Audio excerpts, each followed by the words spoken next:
De flesta i det här landet skaffar 2 till 3 barn. Jag har 9. Det här är mitt liv. Hej och välkommen tillbaka. Mitt namn är Barbara. Den här videobloggen handlar om mig och mitt liv som 8-barnsmamma och 9:e på väg. Nu är jag i vecka 38 plus 5 dagar. Det är tungt. Jag har jätteont i ryggen så jag har lite svårt att sätta på skorna själv. Så bye bye. Jo, hej då. Hej då, love you. Jag har svårt att resa mig upp. Sover lite mindre. När jag stått länge, gått länge och eller suttit länge, då får jag sammandragningar som kommer och går. Och sen har jag också foglossning. Men det är ju tydligen normalt. Idag har jag varit på mödravårdscentralen. På en sån här vanlig kontroll. En av de sista skedet. Jag har vägt mig. Jag skulle kolla om jag går upp eller bebisen växer. Oj, nästan 100. Det är 78,4. Jag har gått upp 1,5 kilo på 3 veckor. De har ju delat upp hela graviditetstiden i olika faser. Så de tar vissa prover, tester och kollar hur mamma mår och bebisen mår. Vi har mätat blodtrycket. Kolla blodvärde, hjärtljudet och se hur bebisen mår. Hon har mätat magen och kolla hur stor bebisen är. Och hon konstaterade att bebisen inte är fixerad än. Man får också lite råd och information om vad som behövs, vad man behöver göra. Telefonnummer som jag ska ha, till exempel till förlossningen. Ja, även om jag gjort det 9 gånger så är det ändå viktigt att prata om vad som kan hända när det händer. För att ju mer man repeterar saker och ting så sitter det.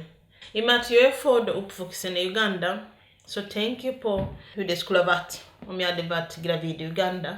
Generellt ser mödravården i Uganda, det ser annorlunda ut. Kvinnor måste åka långt för att få vård. Och när de är väl där på klinikerna, det är inte alltid säkert att det finns personal.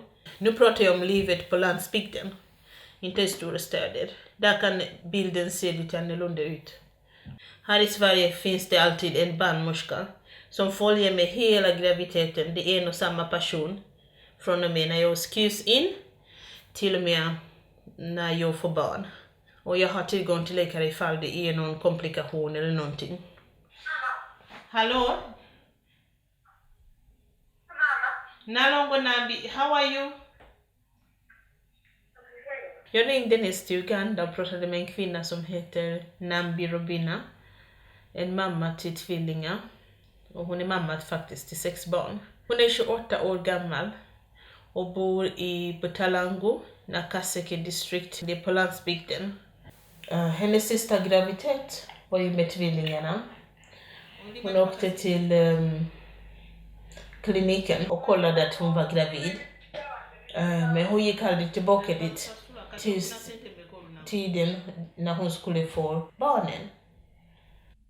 Kati bwe watuuka ate okuzaala wakola otya? Watuuka okuzaala bangamba tebalina bikozesebwa, tebalina amataala, tebalina masanyalaze, nenzira ewaka nezaalisa abaana bange. Wagendayo mu ddwaliro ne bagamba nti tulina mataala? Ne bangoba ne baŋŋamba nti gundi mba nina kulinnya mmotoka mpaka Kiwoko ate nga sirina ssente. Oyi.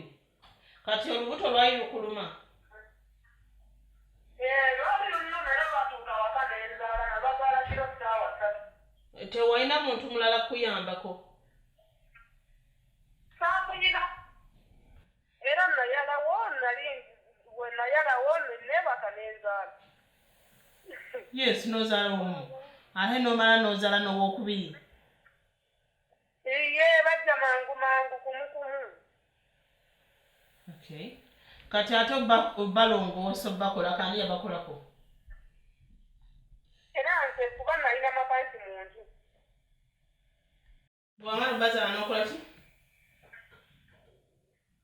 Namala bazaala nenfuna mapaasi nensala nensiba nembikka. Och hon visste inte att hon hade 2 barn in i magen. Så en kom och sen den andra också. Efter första. Så hon till mig. Kom Salomon. Kom Salomoni. Jag är så arg va. Va? Kom igen lilla Salomon. Okej, kom. Nej det. Det är inte så lätt att bära det. Lite vatten. Och hon gick aldrig till sjukhuset. Så hon. Utan det fanns en läkare som blev tillkallad dagen efter. Och kom och kollade att bebisarna mådde bra. Och allting var okej. Och det var så det gick till. Och nu är barnen 9 månader gamla. Båda 2. Det känns jobbigt att höra sånt. Och samtidigt så känner jag mig lottad. Att jag inte finns där. Och det gör också att jag känner så här att någonting måste jag göra. Det kan inte bara vara så. Jag är lottad att jag inte finns där. Jag är också lottad att jag kan ta del av det som finns i ett annat samhälle. Och sen hjälpa dem.